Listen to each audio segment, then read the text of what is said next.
Buenas tardes, mis hermanos. Gracias a Dios porque nos da la libertad para poderle cantar. En verdad, es una bendición poderle cantar conforme a su palabra. Nos bendice, nos bendecimos unos a otros al escucharnos y el Señor nos bendice. Gracias a Dios por eso. Como hemos visto en nuestra serie de exposiciones de Primera de Pedro, hasta el punto en el que vamos, el apóstol Pedro nos ha dejado 3 mandatos. El primer mandato lo encontramos en el versículo 13, cuando nos dijo: esperad por completo en la gracia que se os traerá cuando Jesucristo sea manifestado. Y para cada mandato, Pedro nos ha dejado una base para obedecer el mandato. O sea, nos ha dicho lo que Dios ha hecho, la gracia que ha derramado sobre nosotros, y esa es la base para nuestra obediencia, ¿verdad? Muy importante tener eso siempre presente, para que nos ayude a obedecer por el motivo correcto, por un amor a nuestro Redentor. Y la base para esperar por completo en la gracia, recordemos, para esperar por completo en el diluvio de gracia que será manifestado cuando Jesucristo venga por segunda vez.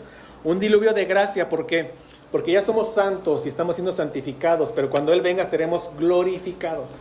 Hoy la carne mora en mí, ¿verdad? El pecado mora en mí, pero ya en la tierra celestial ya no morará el pecado en mí y podré amar libremente a nuestro Redentor. Allá lo podremos amar. O sea, nos espera un diluvio de gracia, una tierra glorificada, y sobre todo porque veremos a nuestro Rey glorificado y estaremos para siempre con Él. Pero mientras esto llega, el apóstol ya nos ha dicho toda la lluvia de gracia que hemos recibido, y esa es la base para esperar por completo en el diluvio de gracia, ¿verdad, mis hermanos? Como lo vimos.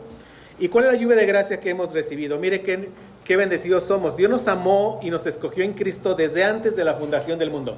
Fue lo primero que vimos. Nos llamó y nos santificó, o sea, nos sacó de este mundo, nos apartó para un uso sagrado. Él cambió nuestra ciudadanía. Éramos ciudadanos de este mundo, ahora somos ciudadanos del Israel celestial. Por eso somos extranjeros y peregrinos en este mundo. Por su Espíritu nos hizo nacer de nuevo para una esperanza viva por la resurrección de Jesucristo de entre los muertos. Nos espera una herencia celestial. Una herencia celestial, como dije, cuerpos glorificados, tierra glorificada, y ver a nuestro Señor Jesucristo glorificado por toda la eternidad. Y mientras vamos en nuestro peregrinaje, en nuestro desierto, Dios con su poder guarda nuestra fe para que no nos quedemos en el camino. Tenemos la plena seguridad de que llegaremos a nuestra tierra celestial. Y Él está usando todas las aflicciones de este mundo caído precisamente para afirmar nuestra fe. Nuestro Dios soberano, en control de todas las cosas para nuestro bien. Por si faltara poco, el apóstol Pedro nos ha dicho que estamos viviendo en el mejor de los tiempos. En un tiempo en que los profetas del Antiguo Testamento hubieran querido vivir. Nos ha tocado vivir de este lado de la resurrección, ¿verdad? Por la resurrección de Cristo Él nos ha abierto el entendimiento y podemos comprender todas las escrituras, desde Génesis hasta Apocalipsis. Podemos ver todo el plan de Redentor completo, tenemos toda la revelación. También nos ha dicho que nuestra salvación es tan gloriosa que los ángeles anhelan mirarla. Se asoman. Aquí hay ángeles que están queriendo seguir aprendiendo más de la obra redentora de nuestro Señor Jesucristo. Bueno, por esa lluvia de gracia que llegó a nuestras vidas es que esperamos por completo en el diluvio de gracia que vendrá cuando nuestro Señor Jesucristo venga por segunda vez. El segundo mandato lo encontramos en el versículo 15. Dice: sino como aquel que os llamó es santo, sed también vosotros santos en toda vuestra manera de vivir. Que caminemos en santidad, no solo en domingo, sino que en todo lugar, en todo momento, en todas nuestras actividades. Y la base para el mandato es que el Dios santo, santo, santo nos llamó.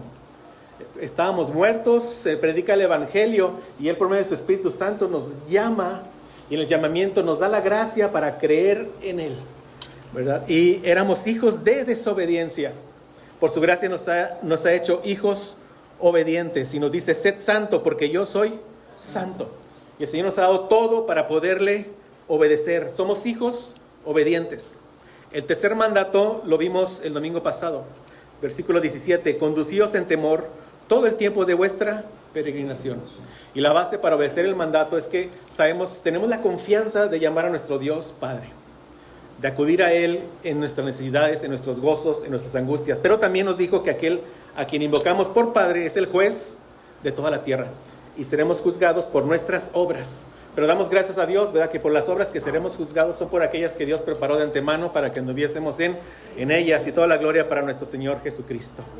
Ahora, en estos versos, del 18 al 20, Pedro nos va a presentar una motivación adicional para nuestra obediencia, para ser sobrios, para ser santos, ¿sí? Lo que Pedro presenta como la motivación para conducirnos en temor todo el tiempo de nuestra peregrinación, además del juicio de Dios, es la gran obra de redención en nuestro Señor Jesucristo. Pedro nos anima diciéndonos que sabemos, vean cómo dice el versículo 18, primera de Pedro 1:18, sabiendo. O sea, es una verdad que el cristiano sabe, y si no, es una verdad que definitivamente el apóstol Pedro quiere que sepamos. Recordemos, esto está dirigido a extranjeros y peregrinos, a los escogidos, a los amados, a los santificados, a los creyentes. Y Pedro quiere que sepamos que fuimos rescatados. Es lo que dice, sabiendo que fuisteis rescatados. Saber lo que Cristo hizo por nosotros en la cruz del Calvario debe provocar en nosotros un profundo sentido de amor, de gratitud, de asombro, de reverencia, que nos mueva a que amarlo y a obedecerlo. Es lo que debe provocar estas verdades.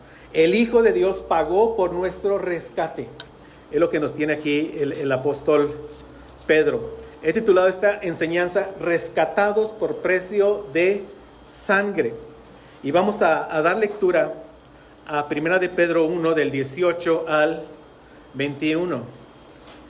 Dice la palabra de Dios, sabiendo que fuisteis rescatados de vuestra vana manera de vivir, la cual recibisteis de vuestros padres, no con cosas corruptibles como oro o plata, sino con la sangre preciosa de Cristo, como de un cordero sin mancha y sin contaminación, ya destinado desde antes de la fundación del mundo, pero manifestado en los postreros tiempos por amor de vosotros, y mediante el cual creéis en Dios, quien le resucitó de los muertos y le ha dado gloria, para que vuestra fe y esperanza sean en Dios.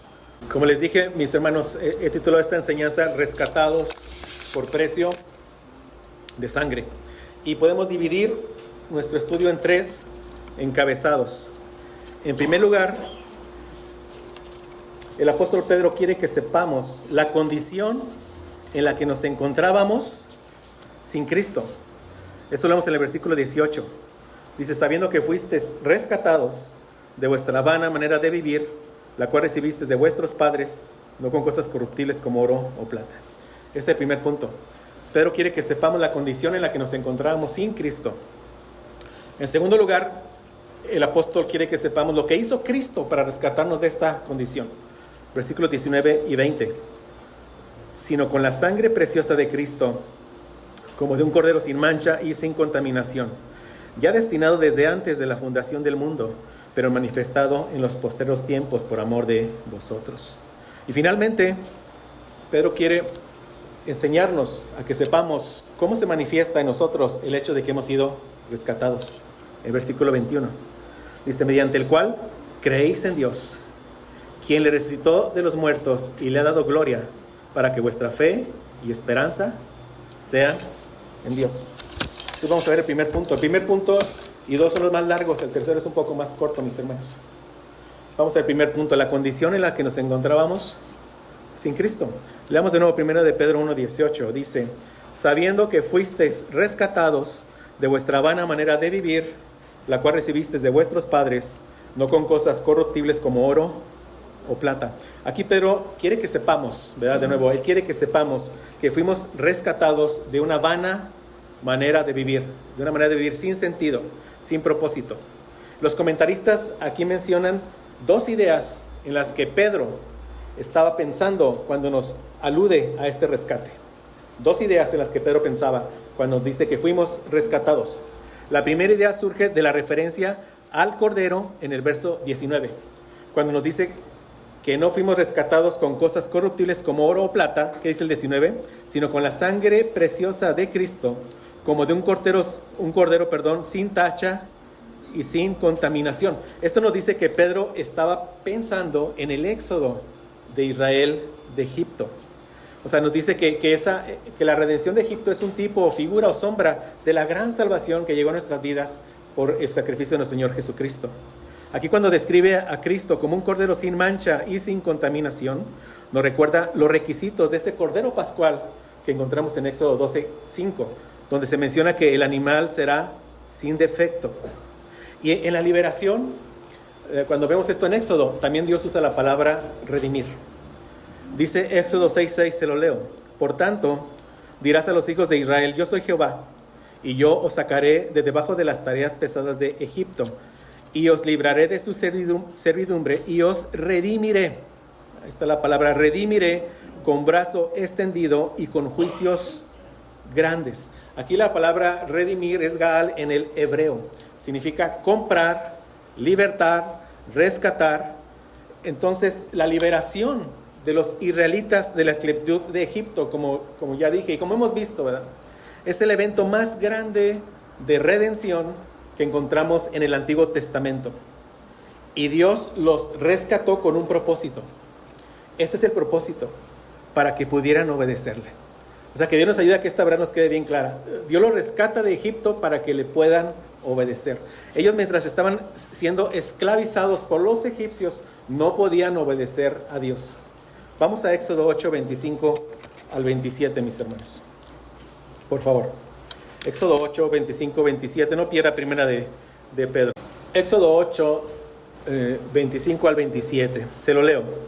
Dice: entonces Faraón llamó a Moisés y a Aarón y les dijo: andad, ofreced sacrificio a vuestro Dios en la tierra.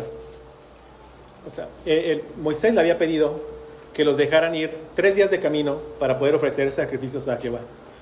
Y Faraón le dice, en otras palabras: sí, está bien, ofrécele sacrificios, pero sin salir del país. O sea, ofrécele aquí los sacrificios. Y Moisés respondió, ¿verdad? Éxodo 8, 26. Dice: no conviene que hagamos así, porque ofreceríamos a Jehová nuestro Dios la abominación de los egipcios. He aquí, si sacrificáramos la abominación de los egipcios delante de ellos, no nos apedrearían. O sea, ¿qué le está diciendo? O sea, no está bien que sacrifiquemos aquí en Egipto, porque los animales que vamos a ofrecer al Señor, nuestro Dios, son sagrados para los egipcios. Es lo que está diciendo. Si los egipcios nos ven sacrificar aquellos animales que ellos consideran sagrados y que adoran, entonces seguramente nos van a matar a pedradas. Es lo que está diciendo. Entonces no podían ofrecer sacrificios, ¿sí vemos? Porque están en una cultura donde adoran precisamente a estos animales. O sea, les impedía obedecer a Dios, en este caso ofreciendo sacrificios. ¿Qué? El hecho de que estaban siendo esclavizados en Egipto. Ese es el punto. Entonces, por eso le dice en Éxodo 8, 27: camino de 3 días iremos por el desierto y ofreceremos sacrificios a Jehová nuestro Dios, como Él nos dirá, tal como Él nos lo ordene. ¿Vemos, mis hermanos? O sea, esto es muy importante entenderlo. ¿Sí? Y lo hemos tocado, gracias a Dios, tanto en el camino a Maús como en esta serie de Pedro. ¿Sí? Ellos, al estar bajo la esclavitud de los egipcios, no podían ofrecer sacrificios a Jehová. ¿Y esto cómo se relaciona con nosotros? En primer lugar, en la sociedad de nuestros días se piensa que la libertad es poder hacer lo que se quiera hacer sin considerar a Dios. Es lo que ellos entienden por libertad. Hacer lo que quieren hacer sin considerar a Dios. Ellos piensan que son libres para gastar en sus placeres. Piensan que son libres para abortar. Piensan que son libres para casarse con una persona del mismo sexo. Piensan que son libres para hacer lo que les plazca sin considerar a Dios. A eso ellos le llaman libertad. Pero bíblicamente ellos están esclavos. ¿De qué? De sus pecados. Esa es la realidad de ellos. Pero aquí Pedro quiere que nosotros sepamos, recuerden cómo inicia, sabiendo que fuisteis rescatados. O sea, quiere que nosotros lo entendamos. Claro que si el Señor le muestra estas verdades a alguien que aún no se ha arrepentido y Dios lo trae en nueva vida, gloria a Dios, ¿verdad? Pero en la Biblia, la libertad, vean ustedes, conforme a lo que acabamos de leer, es el librado de aquel yugo que nos impide obedecer a Dios. Esa es la verdadera libertad. La única libertad, la libertad bíblica. Todo el mundo sin Cristo no conoce la libertad, porque todos están bajo la esclavitud del pecado, de la muerte, del mundo y de Satanás. No conocen la libertad, pero ellos la definen como poder hacer lo que les plazca sin considerar a Dios. ¿Por qué? Porque obviamente no lo pueden considerar, porque no tienen a Dios en sus vidas. Pero de nuevo, ¿cuál es la verdadera libertad de la Biblia? Es ser liberado de aquel yugo que me impide obedecer a Dios. Los israelitas, al estar bajo la esclavitud de los egipcios, no podían obedecer a Dios, ¿vemos? No podían. Pero una vez que fueron libres, una vez que fueron ya libertados, llevados durante el éxodo, ahí sí podían ofrecer sacrificios a Dios. Ahí ya podían obedecer. Entonces Dios los libera ¿para qué? Para que le puedan ¿qué? Obedecer. Entonces la verdadera libertad es tener la capacidad de obedecer la ley de Dios. Esa es la verdadera libertad. Cristo dijo en Juan 8:36, así que si el Hijo os libertare, seréis verdaderamente libres. Los israelitas fueron libres para ofrecer sacrificios y lo mismo pasó con nosotros, ¿no? Eso lo vemos en Romanos 12, del 1 al 2. Y vamos ahí, mis hermanos, y vamos a ver algunos pasajes de Romanos. Ahí, deje Romanos y tampoco pierda Primera de Pedro. Romanos 12, vamos a ver versículo 1 y 2. Estamos viendo que los israelitas fueron libertados de Egipto para poder ofrecer ¿qué? Sacrificios a Jehová como Él lo había ordenado. Y vean, ¿y qué pasa con nosotros? Dice Romanos 12, 1, 2. Así que, hermanos, esto obviamente aquí el apóstol Pablo lo dice después de habernos dado una exposición magistral de nuestra salvación en Cristo, nuestra justificación. Precisamente ya nos explicó que fuimos esclavos del pecado y que por la obra de Cristo fuimos justificados, libertados. Y dice, así que, hermanos, os ruego por las misericordias de Dios, ¿qué dice?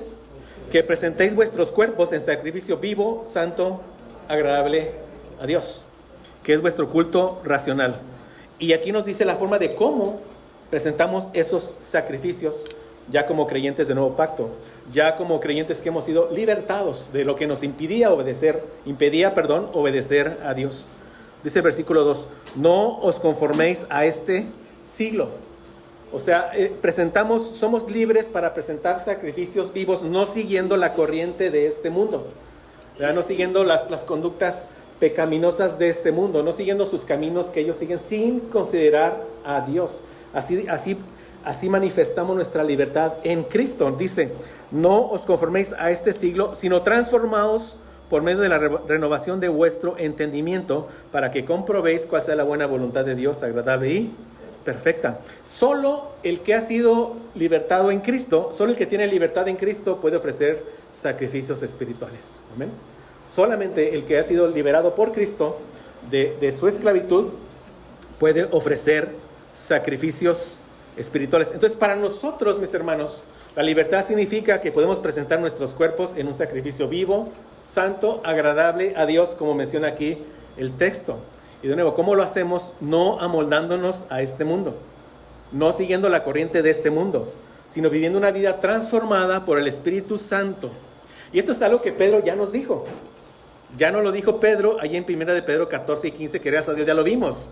Cuando nos dijo, como hijos obedientes, no os conforméis a los deseos que antes tenías estando en vuestra ignorancia. ¿Vemos? No os conforméis. Es las mismas palabras del apóstol Pablo. No os conforméis a este siglo.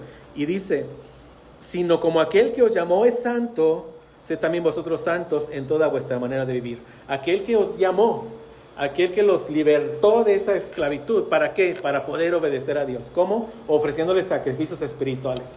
¿Cómo? Diciendo no al pecado y diciendo sí a la santidad. Es lo que dice. Entonces, la verdadera libertad, ¿cuál es, mis hermanos?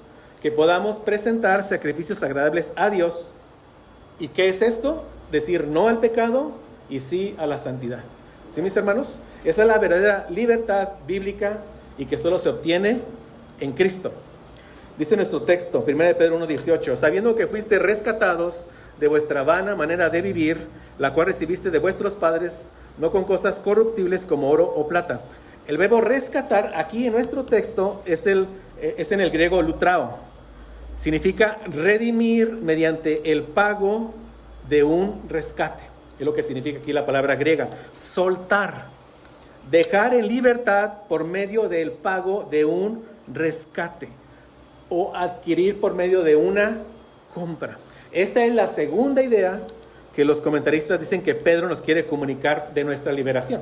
La primera idea, ¿cuál fue?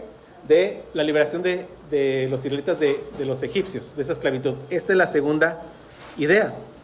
Y esta segunda idea, que fuimos rescatados por medio de un pago, lo vemos cuando menciona que no fue con lo que más valor tenía en ese tiempo. Lo que más valor tenía en ese tiempo era que el oro y la plata. Pero por muy valiosas se corrompen. Se corrompen. Por eso dice, no con cosas corruptibles como oro o plata. Eso nos comunica la idea de la liberación de un esclavo por medio de un pago. Entonces, uniendo las dos ideas que Pedro nos comunica, la redención es la liberación que es resultado del pago de un rescate. ¿Sí, mis hermanos? La redención es la liberación que es resultado del pago de un rescate. O sea, el pueblo de Dios debe ser liberado de lo que lo esclaviza mediante un pago para que, siendo libre, pueda ser obediente a los mandatos de Dios. ¿Estamos bien, mis hermanos?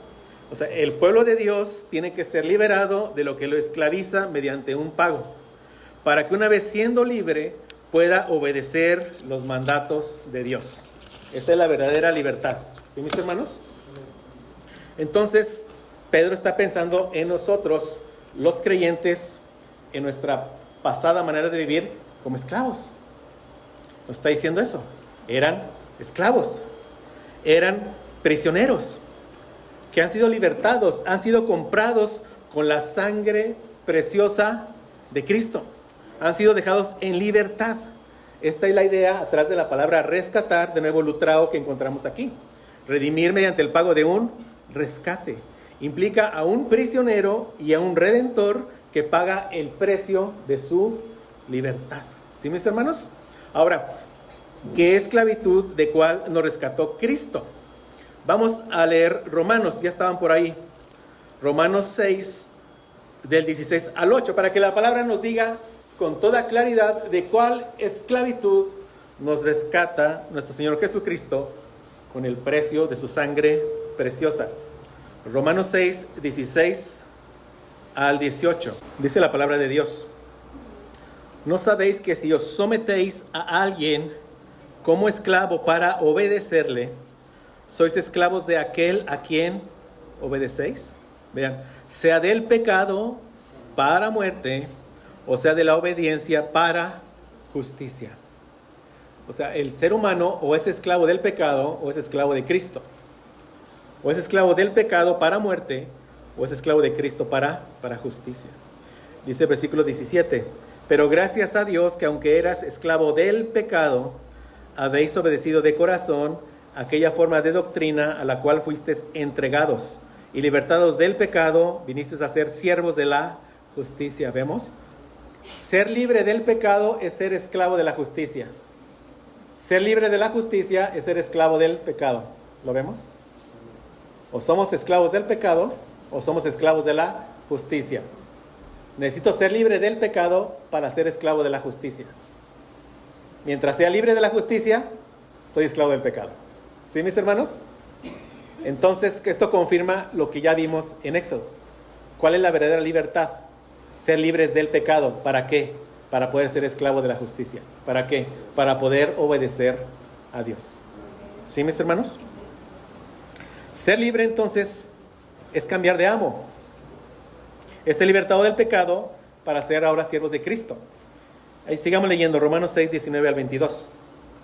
Dice: hablo como humano por vuestra humana debilidad, que así como para iniquidad presentáis vuestros miembros para servir a la inmundicia y a la iniquidad, así ahora para santificación presentad vuestros miembros para servir a la justicia. Porque cuando eras esclavo del pecado, vean, eran libres acerca de la justicia. ¿Sí entendemos, mis hermanos? O sea, la idea que nos comunica Pablo. Si soy libre de la justicia, entonces, ¿qué implica? Soy esclavo del pecado. Entonces, para ser esclavo de la justicia, tengo que ser libertado del pecado. Nosotros lo entendemos, mis hermanos. Yo confío en el Espíritu Santo que muere en nosotros. Explica esto aquí y si regresa tallado te enseñan esas cosas. Nosotros lo entendemos, gracias a Dios. ¿Sí lo ve, verdad? Y dice Romanos 6, 21: pero ¿qué fruto tenías de aquellas cosas de las cuales ahora os avergonzáis? Si te avergüenzas de tu pecado pasado. Yo sí, mis hermanos. Yo sí. Sí, tanta vergüenza me da que no se los platico. Sí. Y dice: porque el fin de ellas es muerte. O sea, vean ustedes, ¿qué le espera a toda la humanidad que se siente libre? Con esos actos libres, entre comillas, sin tomar en cuenta a Dios, ¿qué le espera? La muerte. La muerte. Ya están muertos. ¿Y qué les espera? La muerte eterna. La muerte eterna. Pero ¿qué nos dice a nosotros, los que hemos creído en Cristo por su gracia? Romanos 6:22. Mas ahora que habéis sido libertados del pecado y hechos siervos de Dios, tenéis por vuestro fruto la santificación y como fin la vida eterna. ¿Qué nos dice? Debido a que fuiste libertado del pecado, entonces cambiaste de qué, de amo. Ahora que eres siervo de la justicia. ¿Y cuál es tu fruto? Que puedes ser santificado progresivamente. Y eso te dice, te habla que estás en camino a la vida eterna. O sea, la santificación progresiva en tu vida es el indicador que vas bien. Vamos camino a nuestra gloria, amén. A encontrarnos con nuestro Redentor. Por eso, qué importante es que en una iglesia, todos los que dicen ser miembros de la iglesia, estemos avanzando en santificación progresiva. O sea, aquí no vamos a enseñar engaños, mis hermanos, ¿verdad? No vamos a enseñar que alguien tomó una decisión en el pasado y su vida sigue como si nada hubiera pasado. Sigues muerto en delitos y pecados. Pero es que tengo fe en mi decisión. Exacto, es tu problema, que tienes más fe en la decisión que en Cristo. Cree en Cristo y serás salvo. ¿Sí lo ve, verdad? Y tanta gente que los engaña, enseñando mentiras. Esas son mentiras. No son, ya lo he dicho, no son verdades respetables. No, son errores bíblicos, son mentiras. Eso es errar en el blanco. Pero gracias a Dios, que ahora hemos sido libertados del pecado, hechos siervos de Dios, y tenemos por nuestro fruto la santificación y como fin, ¿qué? La vida eterna. Entonces los israelitas, al ser esclavos de los egipcios, no podían obedecer a Dios. De la misma manera nosotros, al ser esclavos, cuando éramos esclavos de nuestros pecados, no podíamos obedecer a Dios. ¿Vamos bien? Ahora, en la antigüedad, mis hermanos, una persona podía convertirse en esclavo de 3 maneras distintas. En primer lugar, por nacimiento. Si los padres de un niño, si los padres estaban en esclavitud, si los padres eran esclavos y el niño nacía en esclavitud. O sea, en la misma condición, así nacía el niño, por nacimiento. Era una forma en la que llegabas a ser esclavo. En segundo lugar, una persona podía ser esclavizada por conquista. O sea, si su pueblo era conquistado en una guerra, ellos pasaban a ser esclavos de aquellos por los cuales habían sido conquistados y eran vendidos como esclavos. La primera manera por nacimiento, la segunda por conquista. Y en tercer lugar, una persona podía convertirse en esclava por causa de una deuda que no podía pagar. Si una persona estaba endeudada, se podía vender a sí misma para pagar la deuda y se vendía como esclavo. Mis hermanos, ¿verdad? Espiritualmente hablando, nosotros éramos esclavos del pecado por nacimiento, por conquista y por endeudamiento. De las 3 maneras. Y lo vamos a ver.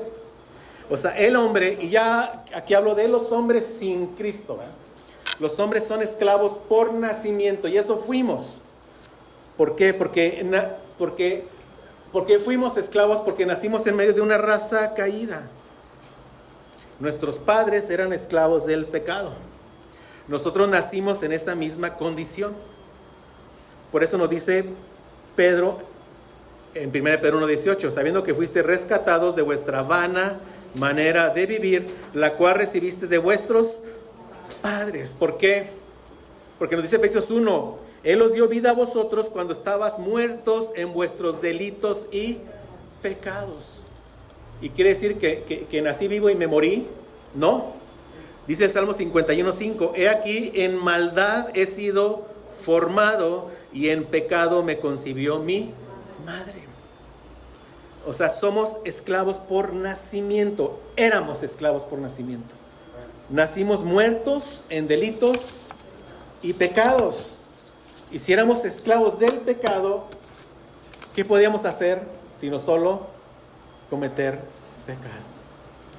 Para poder obedecer a Dios teníamos que ser rescatados de ese yugo que nos oprimía.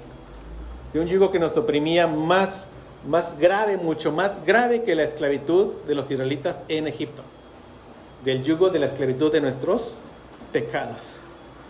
El hombre también es un esclavo por conquista, porque el pecado se ha convertido en el rey. El pecado es el rey de aquel que sigue sin Cristo. El pecado lo gobierna en todo lo que él hace. Al hombre natural, el hombre natural es el que sigue estando en la condición como él nació, muerto en delitos y pecados. A él lo gobierna el pecado. Romanos 6, 12 al 13. ¿Están por ahí, vean, mis hermanos? Romanos 6, 12 al 13 dice, vean, no reine, ¿sí ven? No reine pues el pecado en vuestro cuerpo mortal, de modo que lo obedezcáis en sus concupiscencias. Ni tampoco presentéis vuestros miembros al pecado como instrumentos de iniquidad, sino presentaos vosotros mismos a Dios como vivos de entre los muertos, y vuestros miembros a Dios como instrumentos de justicia. Entonces éramos esclavos por nacimiento, y esclavos ¿por qué? Por conquista y también por endeudamiento. El hombre, teníamos nosotros una deuda con Dios impagable, que ningún pecador puede pagar. Romanos 6:23, porque la paga del pecado es muerte. Gracias a Dios que el mismo texto nos dice, mas la dádiva de Dios es vida eterna en Cristo Jesús, Señor nuestro. Entonces nosotros fuimos esclavos por nacimiento. Nacimos muertos en delitos y pecados. En maldad fuimos formados. Fuimos esclavos por conquista. El pecado era nuestro rey. Le obedecíamos en todas sus concupiscencias. Y éramos esclavos por endeudamiento. Tenemos una deuda con Dios que no podíamos pagar. Mira, esta esclavitud, la vemos con una descripción muy precisa en Génesis 6:5. Vamos ahí. Génesis 6:5, mis hermanos. Por favor.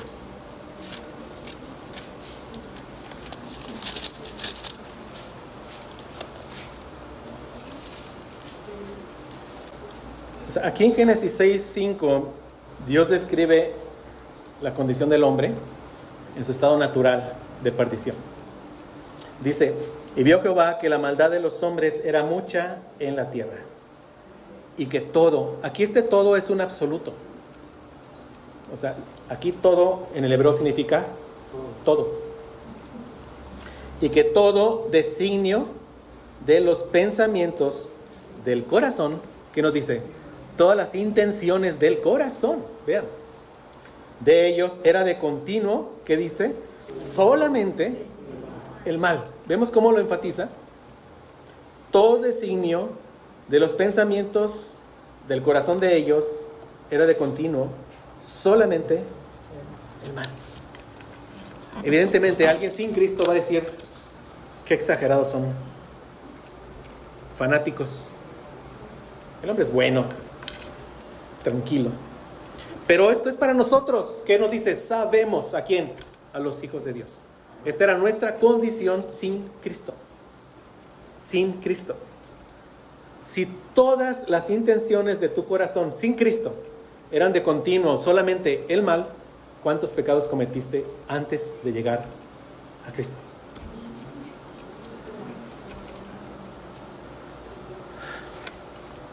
Sin Cristo, verdaderamente nos encontrábamos bajo el dominio del pecado, bajo la esclavitud del pecado y bajo el justo juicio de Dios. Y para que pudiéramos ser puestos en libertad, alguien tenía que pagar el precio de nuestro rescate, que la justicia de Dios demanda. Y si ya estamos viendo la multitud de pecados que alguien tenía que pagar por un pueblo numeroso, el pueblo de Dios, vemos que el valor de lo que tenía que ir en rescate tenía que ser un valor altísimo. Ya estamos viendo. Porque lo que la justicia de Dios demanda es la muerte del pecador. Porque la paga del pecado es muerte. Nuestro Dios es justo. infinitamente justo. O sea, parte de su atributo. Estamos sujetos sin Cristo a un castigo infinito, un castigo eterno. Es lo que merece la ofensa, las múltiples ofensas de los pecadores contra un Dios que es infinito, infinitamente santo. ¿Sí vemos, mis hermanos? Y eso nos lo describe como una separación eterna de Dios, lo que la Biblia describe un infierno. Yo no creo que un infierno es físico. Simplemente esas descripciones de las llamas del fuego es para que entendamos lo terrible del tormento. O sea, lo terrible del tormento es estar totalmente separado de Dios. Totalmente separado de Dios. O sea, la Biblia dice, donde el gusano nunca muere. O sea, cuando hay un cadáver, el gusano come del cadáver y cuando el cadáver se termina, el gusano muere. Ahí dice, el gusano nunca muere, siempre se está comiendo al muerto. O sea, nos habla de un tormento eterno. Son descripciones físicas que usa Dios para hacernos entender realidades espirituales que no podemos entender. Solo decimos, es un lugar terrible. De ese lugar nos rescató. Nos rescató. O sea, por esa esclavitud del pecado llevábamos una vana manera de vivir, como dice nuestro texto. Sabiendo que fuiste rescatados de vuestra vana manera de vivir. O sea, esa esclavitud al pecado te lleva a vivir una vida vana. ¿Sí? Ser esclavo te lleva a vivir una vida vana. ¿Qué quiere decir vana? Mataios. Una vida inútil, sin valor, engañosa, infértil, sin propósito. Eso es llevar una vana manera de vivir. Es resultado de ser esclavos del pecado. ¿Y por qué es eso también? Otra consecuencia del pecado es porque teníamos el entendimiento entenebrecido. Yo quiero comunicarles, mis hermanos, la intención que creo que el apóstol Pedro tenía, sabiendo que fuisteis rescatados. ¿Cuál era tu condición sin Cristo? Es lo que el apóstol creo que aquí nos comunica. Efesios 4, 17 al 19, se lo leo. Dice, esto pues digo y requiero en el Señor, que ya no andéis como los otros gentiles que andan en la vanidad, misma palabra, matayotes, de su mente. O sea, una manera vana, sin propósito, sin valor, engañosa. ¿Pero por qué? Efesios 4, 18, ¿por qué dice? Teniendo el entendimiento entenebrecido. Es imposible que puedan pensar conforme a Dios, es imposible, no podíamos hacerlo. Teniendo el entendimiento entenebrecido, ajenos de la vida de Dios, por la ignorancia que en ellos hay, por la dureza de su corazón, los cuales después que perdieron toda sensibilidad, se entregaron a la lascivia para cometer con avidez toda clase de impureza. O sea, en nuestros días vemos ese entendimiento entenebrecido, que ya se llega a pensar que si un hombre se siente que es mujer, ya es mujer. Dime si no se tiene que tener un entendimiento muy entenebrecido para llegar a esas conclusiones. Está tan entenebrecido que si un hombre se siente que es una cabra, ya es una cabra. ¿Lo han visto? Yo lo vi y no lo podía creer, pensé que era una broma. Y lo seguí, dije, no, si este hombre verdaderamente se siente una cabra. O sea, eso es tener un entendimiento entenebrecido. O sea, el pecado ha producido tal distorsión en la personalidad del hombre que lo lleva a desear intensamente aquello que lo daña y lo destruye. O sea, está tan entenebrecido que él es imposible verse a sí mismo como un esclavo de sus pecados. Igual con nosotros. O no me diga que usted sin Cristo entendía que era esclavo del pecado. Estamos tan entenebrecidos que no podemos ver que éramos esclavos de nuestros propios pecados. Esa es la peor desgracia del ser humano. Tener una enfermedad, en su alma y no darse cuenta de su enfermedad.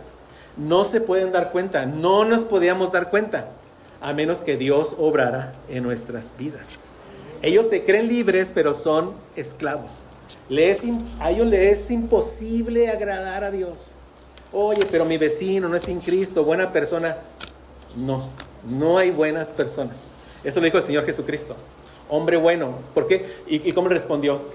No hay hombre bueno sino Dios. ¿Por qué? Porque lo estaba viendo a Jesús no como el Hijo de Dios, sino como un hombre. Y le dice hombre bueno a Jesús. ¿Y qué dice él? No. No hay ningún hombre bueno.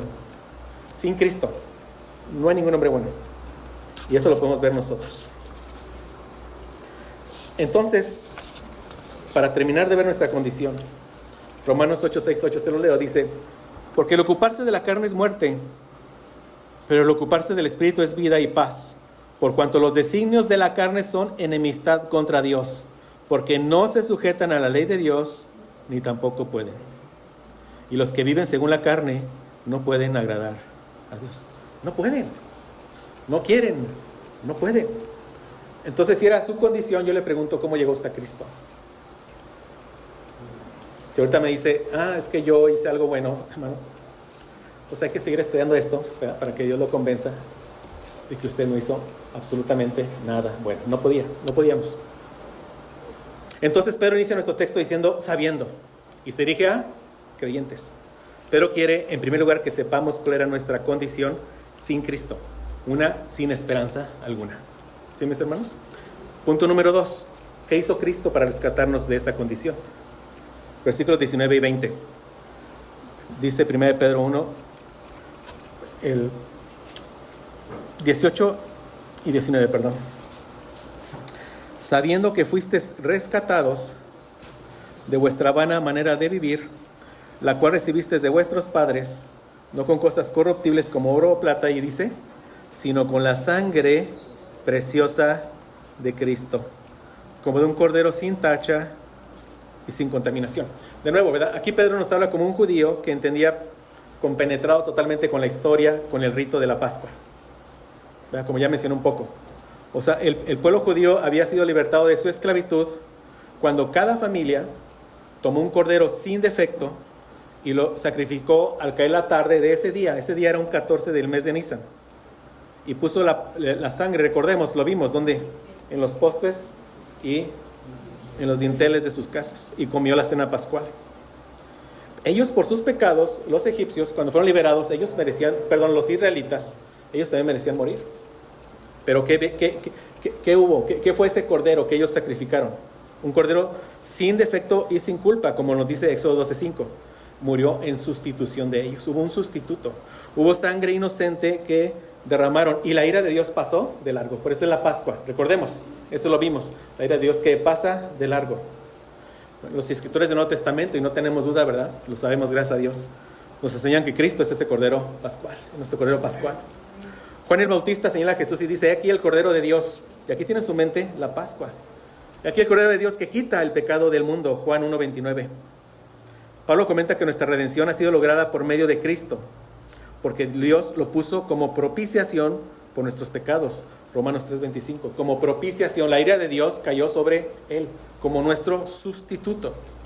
El escritor de Hebreos declara que Cristo no entró en el lugar santísimo por medio de la sangre de machos, cabríos, ni de becerros, sino que nos dice que entró una vez para siempre en el lugar santísimo, habiendo obtenido eterna redención. De nuevo la palabra redención, habiendo comprado eternamente a aquellos por los que Él murió. Ahorita vamos a ver un poco de eso. Y Juan registra en Apocalipsis un nuevo cántico que los santos que están en el cielo cantan a Cristo. Dice, digno eres de tomar el libro y de abrir sus sellos, porque tú fuiste inmolado y con tu sangre nos has redimido. La palabra de nuevo, nos has rescatado por medio de un pago. ¿Cuál? Tu sangre. Y nos has redimido para Dios de todo linaje y lengua y pueblo y nación. Y aquí estamos, ¿verdad, mis hermanos? Ahí estaba escrito el nombre Durango. Ahí estamos nosotros, gracias a Dios. Entonces vemos obviamente que a lo largo de todo del Nuevo Testamento se desarrolla la idea de que Cristo es nuestro Redentor. Y damos gracias a Dios porque Cristo es nuestro Redentor. Él pagó el precio en la cruz del Calvario. Y no pagó con lo más valioso que podemos encontrar en esta tierra, que en esos tiempos que era el oro y la plata. Lo pagó con algo de un valor incalculable, un valor infinito, su sangre preciosa. Vamos a hablar de eso, de su sangre preciosa. Aquí la palabra griega para preciosa es timios.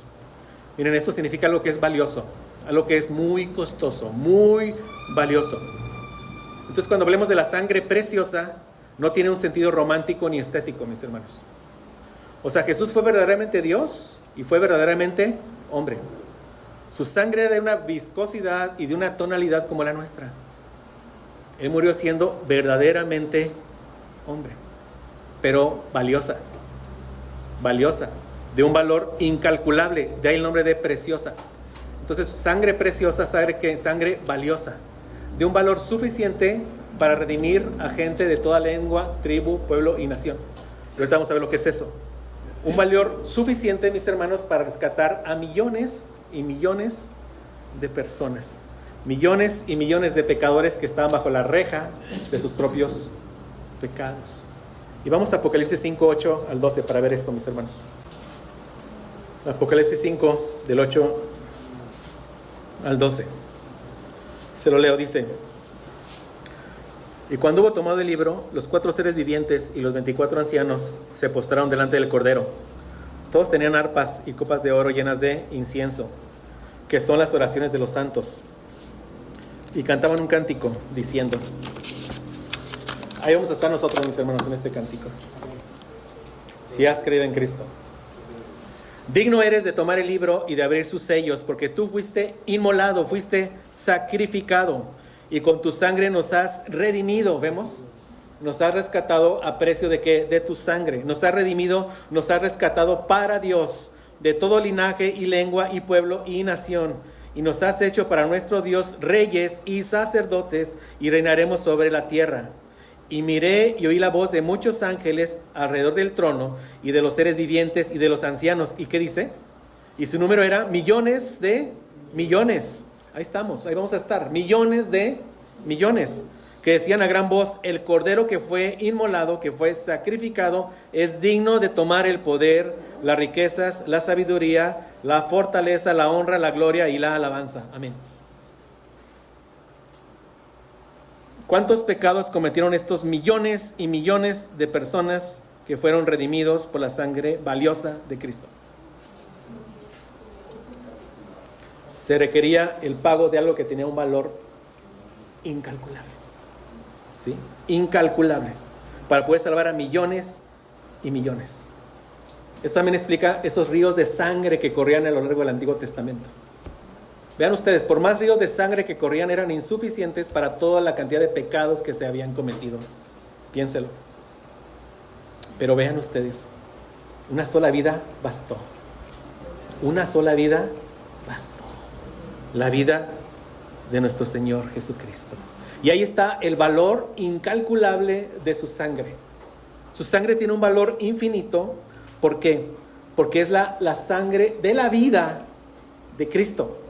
De un cordero sin tacha y sin contaminación. O sea, el valor de la sangre está asociado a la vida de la persona que derrama su sangre. El pago fue su vida. ¿Sí, mis hermanos? O sea, el Hijo de Dios entregó su vida en rescate por muchos.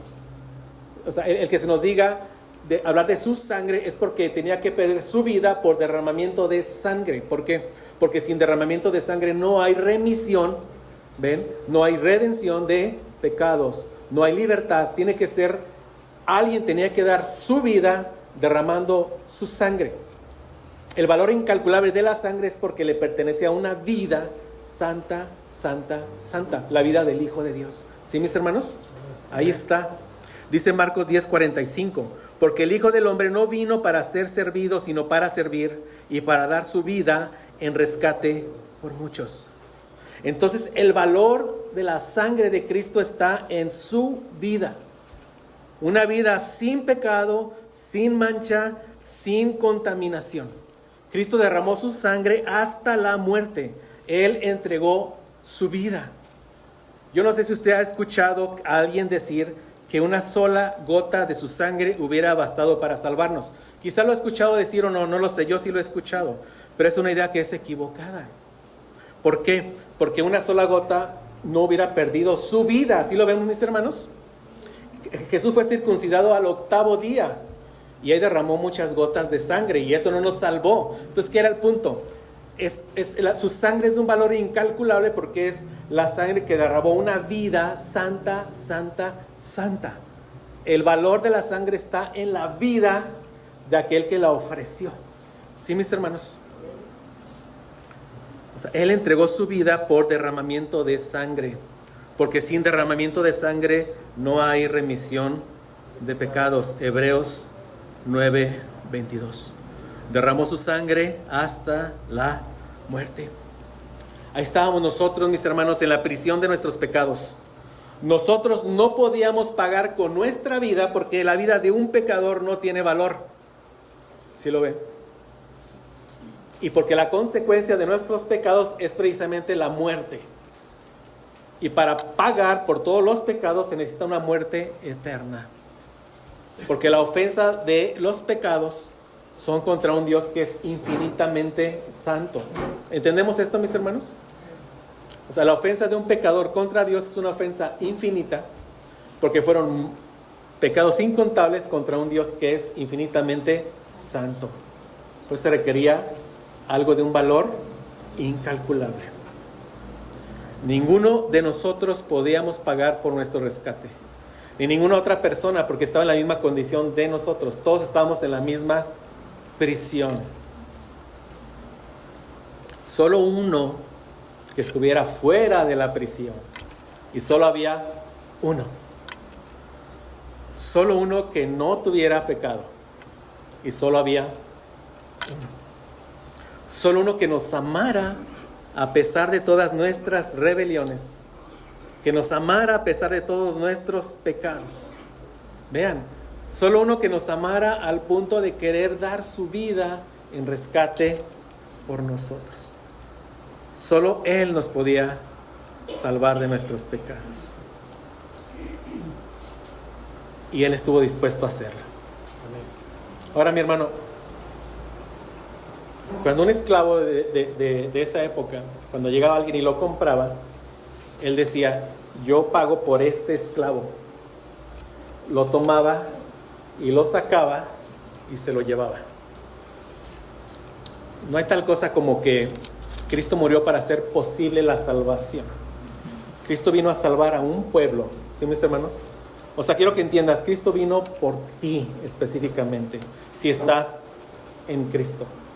Es como que Cristo pagó, abrió la reja y dijo: ahora sí, sálgase el que se quiera salir. ¿Sí me explico? Ese era el equivalente a pensar que Cristo vino a hacer posible la salvación. ¿Sí me sigue? Y ¿saben qué? Todos por la condición de pecado, aún con la reja abierta, nadie se hubiera salido. Tenía que ser sacado, ¿me entiende? Sacado. Por eso Cristo vino por específicamente, y así velo, desde antes de la fundación del mundo, Él venía decidido a morir por Mireya. ¿Me entiendes?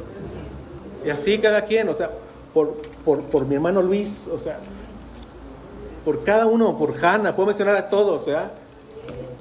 Pero vino por ti, es lo que quiero que entiendas. Él siempre te tuvo en su mente, es algo que no podemos entender. Pero Él desde antes de la fundación del mundo, antes de haber sido creados, ya nos tenía en su mente. Él ya sabía que iba a venir a derramar su sangre hasta la muerte por ti, si estás en Cristo. No vino a hacer posible algo para que tú decidieras por Cristo, porque ya vimos nuestra condición sin Cristo. ¿Quién podía tomar una decisión por Cristo? Pero vino por ti y por mí. Y por eso estamos aquí solamente. Él pagó nuestro rescate por nosotros. Él nos vio ahí en el mercado de esclavos y dijo: ¿cuánto vale, Guillermo? Tu vida, yo la doy. Yo la doy. Porque lo amo. ¿Desde cuándo lo amas? Desde antes de la fundación del mundo. ¿Por qué lo amas? Porque el Padre me lo dio. Porque el Padre me lo dio. ¿Cuánto vale el rescate? La vida del Hijo de Dios. Yo la doy. Yo la doy. Si eso no nos hace vivir en temor, mis hermanos, nada nos va a hacer vivir en temor en todo el tiempo de nuestra peregrinación. Nada. Nada. Solo conocer el amor de Dios por nosotros es lo que nos va a hacer vivir en temor todo el tiempo de nuestra peregrinación. Juan 17, 6 al 10, se lo leo. Dice: he manifestado tu nombre a los hombres que del mundo me diste. Y solo a ellos. Ahí estábamos nosotros. Tuyos eran y me los diste. Y han guardado tu palabra. Ahora han conocido que todas las cosas que me has dado proceden de ti. porque las palabras que me diste les he dado. Ellos las recibieron y han conocido verdaderamente que salí de ti y han creído que tú me enviaste. Yo ruego por ellos, no ruego por el mundo. ¿Ha sido más claro? Nuestro sumo sacerdote intercediendo por nosotros. Yo ruego por ellos, no ruego por el mundo, sino por los que me diste. Solo por los que me diste. ¿Cuándo se los dio el Padre? Desde antes de la fundación del mundo. Porque tuyos son y todo lo mío es tuyo y lo tuyo mío, y he sido glorificado en ellos. Amén. Te damos toda la gloria, bendito Redentor. Amén.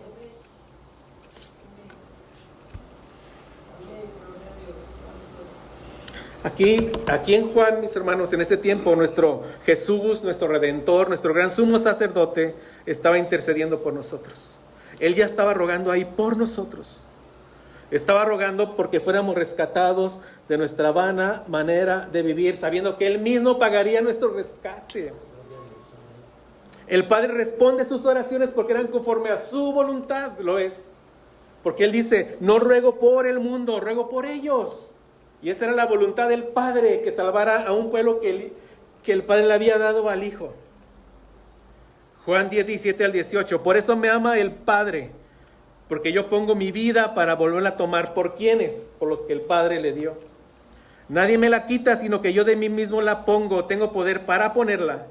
Tengo poder para volverla a tomar. Este mandamiento recibí de mi Padre. Era un decreto eterno que el Hijo diera su vida por aquellos que el Padre le dio. Y si estás en Cristo, ahí estabas en ese decreto eterno. Ahí estabas ya. Ya estabas en el plan de Dios. Y en tu tiempo, en el tiempo que Dios había señalado, te fue predicado el Evangelio y el Espíritu Santo te dio nueva vida. Porque el Padre te llamó.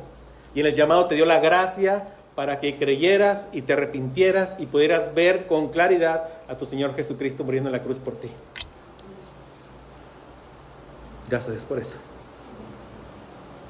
1 Pedro 1, 18 al 20 dice: sabiendo que fuiste rescatado de vuestra vana manera de vivir, la cual recibiste de vuestros padres, no con cosas corruptibles como oro o plata, sino con la sangre preciosa de Cristo, como de un cordero sin mancha y sin contaminación, que dice el 20, ya destinado desde antes de la fundación del mundo, pero manifestado en los posteros tiempos por amor de vosotros.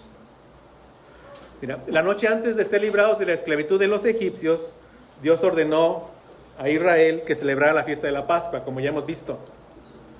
Era la fiesta más importante en el Antiguo Testamento. Cada día 14 del mes de Nisan se sacrificaba un cordero por familia. Dice Éxodo 12:5, el animal será sin defecto, macho de 1 año, lo tomaréis de las ovejas o de las cabras. ¿Qué implica? Que ellos tenían que escoger el cordero, tenían que examinar el cordero, que no tuviera mancha, arruga, hueso quebrado, nada, ¿sí? Que fuera menos de 1 año. O sea, y los judíos tenían que celebrar esta fiesta cada año. Cada año el mejor cordero era sacrificado por familia, ¿sí? Un defecto sin mancha, menor a 1 año, sin tacha. Muchos de ellos lo tenían previamente criado para eso, ¿sí, mi hermano? Era un cordero especial. Este corderito había sido escogido para ser sacrificado en la fiesta de la Pascua. ¿Y qué nos dice nuestro texto? Que Dios tenía a su cordero preparado, escogido desde antes de la fundación del mundo.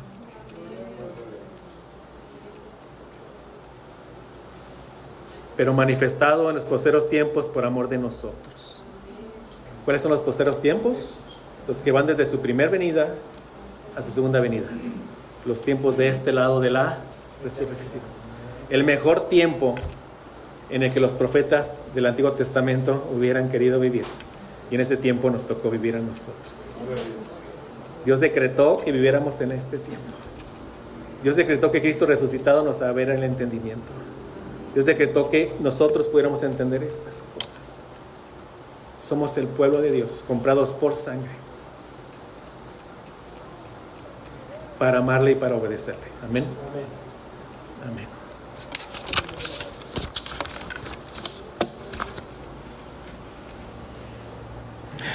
Entonces, gracias a Dios por nuestro bendito Cristo. Él dio su vida en la cruz para que fuéramos libertados de la esclavitud de nuestros pecados. Él puso su vida en lugar de nuestra vida. Así nos redimió. Así pagó el precio de nuestro rescate. Él recibió el justo juicio de Dios. La ira del Padre fue sobre él, para que nosotros, al poner nuestra fe en Cristo, podamos ser libres. ¿De qué? De la esclavitud del pecado, de aquello que nos impedía amar y obedecer a Dios. Ahora, por la gracia de Dios, podemos no pecar, mis hermanos. Y también somos libres de las consecuencias del pecado, de ese día del juicio, donde aquellos sin Cristo serán lanzados al lago que arde con fuego y azufre eternamente. De eso nos rescató nuestro Señor Jesucristo. ¿Cómo podríamos pensar que el Señor nos rescató para seguir viviendo en pecado? ¿Cómo podríamos pensar eso? Que nos digan legalistas,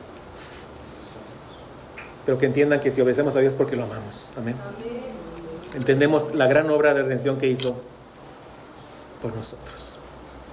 Entonces el concepto de libertad que muchos tienen hoy en día no es el de libertad que encontramos en la Biblia. ¿Sí, mis hermanos? O sea, no es una libertad para que nosotros vivamos como se nos antoje. Es una libertad para poder amar y para poder obedecer a nuestro Señor. Dice Romanos 6, 17 al 18, pero gracias a Dios que aunque eras esclavo del pecado, habéis obedecido de corazón aquella forma de doctrina a la cual fuiste entregado, y libertado del pecado, viniste a ser siervo de la justicia. Gracias a Dios por la obra de Cristo, mis hermanos. Y yo te pregunto, mi hermano, ¿tú anhelas obedecer a tu Señor Jesucristo?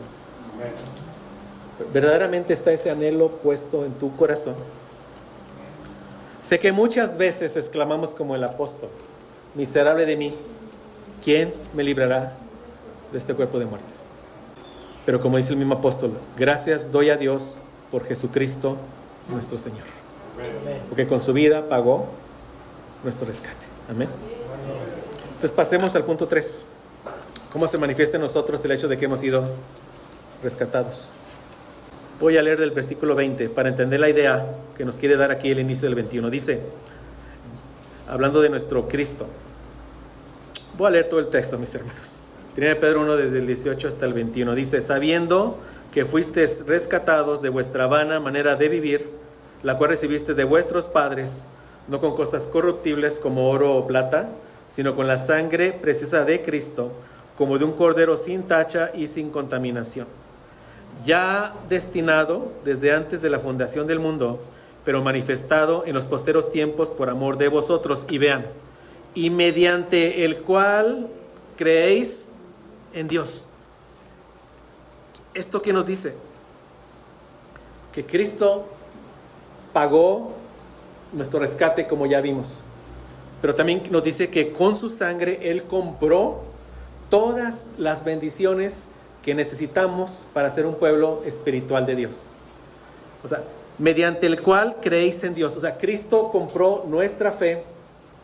Por Cristo creemos en Dios. O sea, Cristo hace posible que creamos en Dios. Cristo compró que nuestra fe es un don de Dios.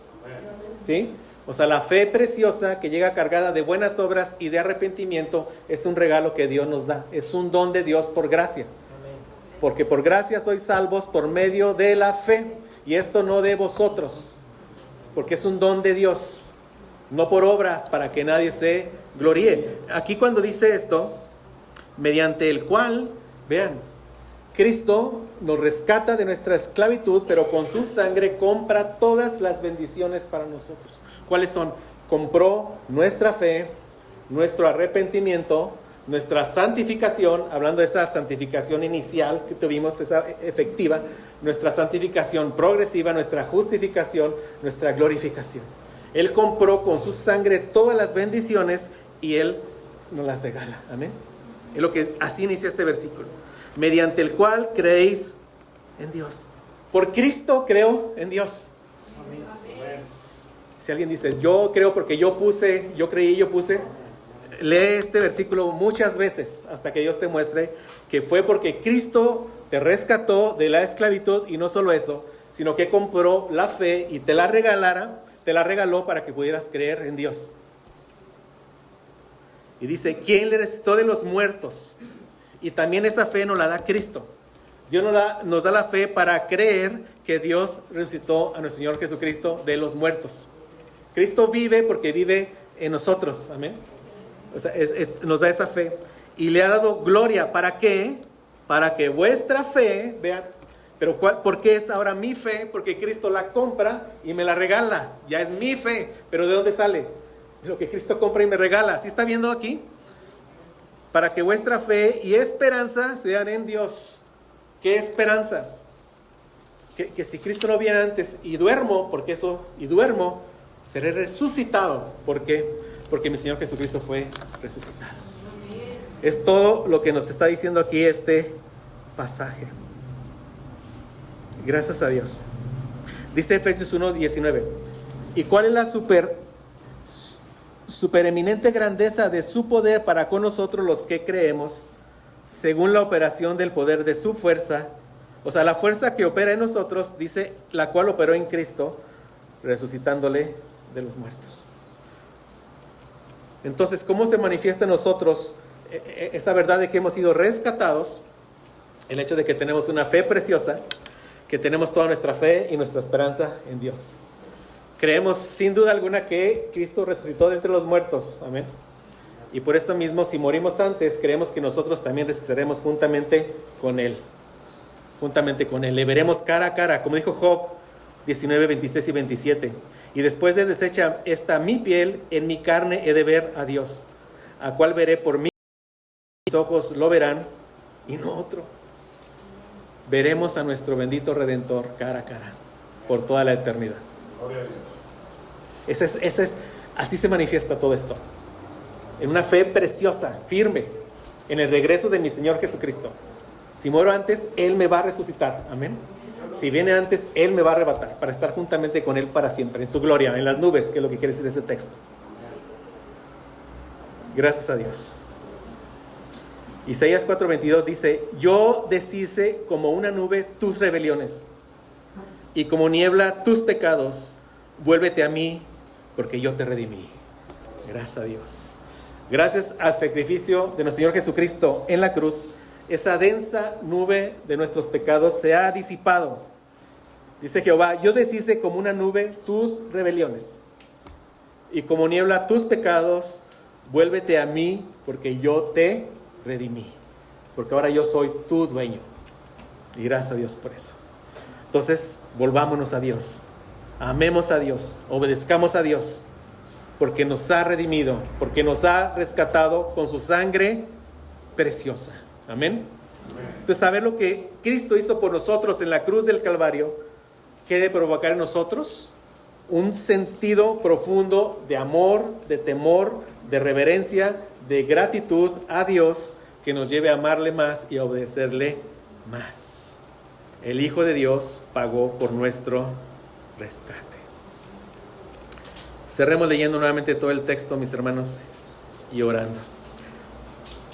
1 Pedro 1, 18, 21. Sabiendo que fuisteis rescatados de vuestra vana manera de vivir, la cual recibisteis de vuestros padres, no con cosas corruptibles como oro o plata, sino con la sangre preciosa de Cristo, valiosa, como de un cordero sin mancha y sin contaminación, ya destinado desde antes de la fundación del mundo, ya preparado por Dios, un cordero preparado por Él desde la eternidad, pero manifestado en los posteros tiempos por amor de nosotros, y mediante el cual, y debido a que Él compró todas las bendiciones, y en esas bendiciones estaba esta fe preciosa que Él nos dio, mediante el cual creemos en Dios, quien le resucitó de los muertos y le ha dado gloria, para que nuestra fe y nuestra esperanza sean en Dios. Amén. Oremos. Gracias, Señor. Nuevamente, gracias, Padre, porque como oraba al inicio, Señor, tu palabra es gloriosa, tu palabra es celestial, llena de verdades que podemos asomarnos un poco a ella, podemos entender un poco a ella, pero yo sé que en las profundidades de este versículo hay muchísima verdad, Señor, que tú nos irás mostrando cada vez más y más conforme sigamos meditando en tu palabra. Gracias por lo que hoy nos has mostrado. Te rogamos que estas verdades nos muevan a este temor reverente por ti, a amarte. Gracias, Señor, porque podemos entender nuestra condición sin Cristo, sin esperanza, esclavizados por completo. Y gracias porque tú tenías preparado al Cordero, al Hijo de Dios, desde antes de la fundación del mundo. Gracias porque su vida pagó por nuestro rescate. Gracias porque su vida compró todas las bendiciones que hoy derramas sobre nosotros. Gracias, Señor, que estas verdades nos muevan a amarte, a un temor reverente, a obedecerte todos los días de nuestra peregrinación hacia nuestra tierra celestial. Gracias, Señor, por esta fe preciosa, por esta esperanza viva que tenemos de que nuestro Señor Jesucristo viene pronto. Nos dará cuerpos glorificados. Le veremos a Él cara a cara. ¿Cómo será eso? No sabemos, pero lo anhelamos. Gracias porque es una verdad ciertísima que por fe la creemos. Gracias, Señor, por todo lo que nos das en nuestro bendito Cristo. Amén. Amén, amén.